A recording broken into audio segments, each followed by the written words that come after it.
Hi everyone, welcome back. Today we are going to be learning about the associative property in multiplication.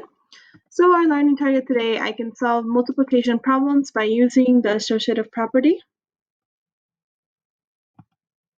Associative property, what do you mean? Okay, well you can use this property to multiply three or more numbers. If you change the grouping of factors, the product will remain the same. So we change the grouping of the numbers, the product, the answer will remain the same. So it's the same, so the same answer will be if we have 5 times 4 times 1 in parentheses, or if we have 5 times 4 in parentheses times 1 equals 20. So same number would be for both cases, and I will show you what I mean in these next slides. So let's try it together. So what if we had 4 times 10? I can imagine an array 4 times 10, right? To find out the answer of 4 times 10, I could skip count by tens. So I can do 10, 20, 30, 40. Okay, and I'm skip counting by 10 4 times since it's 10 times 4. I wouldn't skip count by 4s just because it'll take me longer and it's the smaller number. So always skip count by the bigger number, okay? Or I can just say, oh, 4 times 10. Well, I can do 4 times 1, that's 4, plus a 0, it's 40. Okay, or if you already know 4 times 10, oh, that's 40. Okay, you guys, depending on where you're at, you might use a different strategy to solve for 4 times 10. Okay, well, how about 4 times 8? Some of us might already know 4 times 8 is 32. Others might need to skip count, and again, we're skip counting by the bigger number. So 8 times 1, 8, 8 times 2, 16, 8 times 3, 24, and then 8 times 4 is 32. Okay, so 8 times 4, 32. If you already know it by heart, then you just know that 8 times 4 is 32, or 4 times 8 is 32. Okay, same thing. If you flip the numbers around, it's the same thing. You'll get the same answer. All right, well, what about if I have 4 times 18? Ooh, that's a harder number to multiply by. Well, you can think of it as this way. You guys can break up the numbers. So you can break up the 18 into two friendlier numbers or easier numbers. Okay, so I would break it up by 10 and 8. And if that property is true, that means that if I break these numbers up, doesn't matter if I do 4 times 8 first or 4 times 10 first, I'm still going to get the same answer.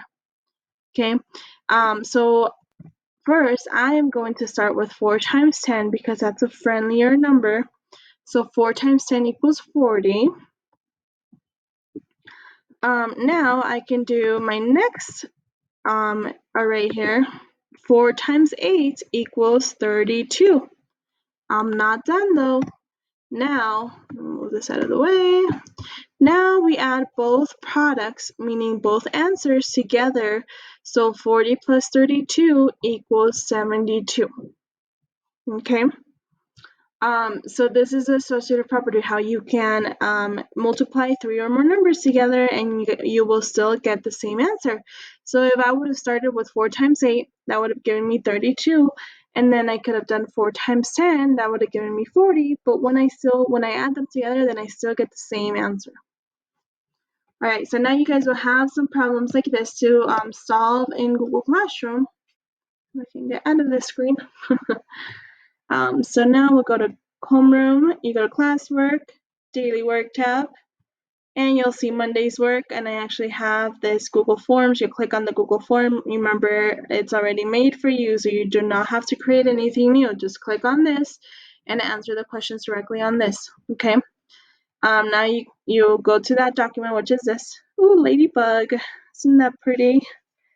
I have my office hours this week. As far as I know, I will have office hours virtually from 2 to 3.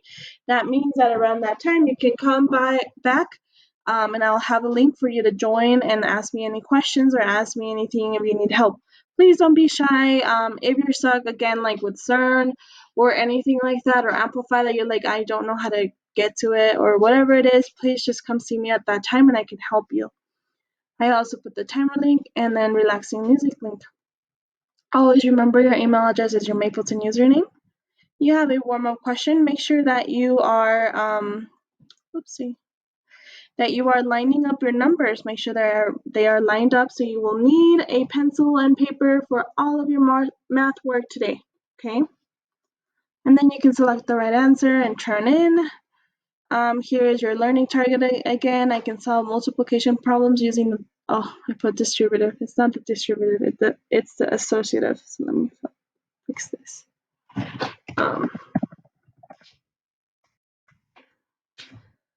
So here you have 4 times 17. Remember, you break up this number into friendlier numbers. Okay, so 4 times 17, you would do 4 times 10 and then 4 times 7, and you add up both answers together.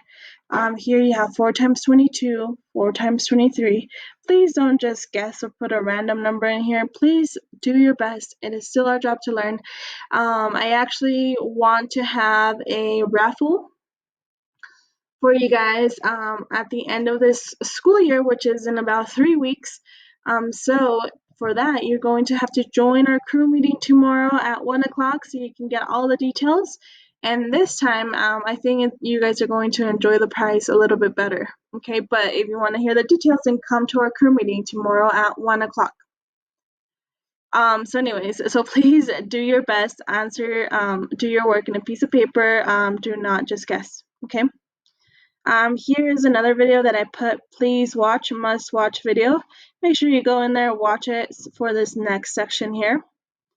It's again about the associative property. So the property basically says that you can multiply the numbers in any form and they will give you the same product, meaning the same answer. So you can start at the end or you can start at the beginning, you'll get the same answer. But I want you guys to watch this video, okay, before you do these problems. And then at the end here, you have your announcement. So you'll have your announcement link. Click on that. Remember, you need to get one CERN lesson completed. You should all be logging into CERN. It's important that you guys not only do your Google assignments, but also get into CERN. Okay. And then today you have PE. So make sure you click on this link and then you'll do lesson 9. When you open the link, it's going to bring you to the top. So then you just have to scroll down on this page and go to your grade level, so grade 3. Okay, this is for grade 3 to 6. So then you click on your activity, have a warm-up lesson, and then another lesson. Okay. And that is all, you guys. Have a good day, and remember that if you need anything, come back at 2. Okay, bye.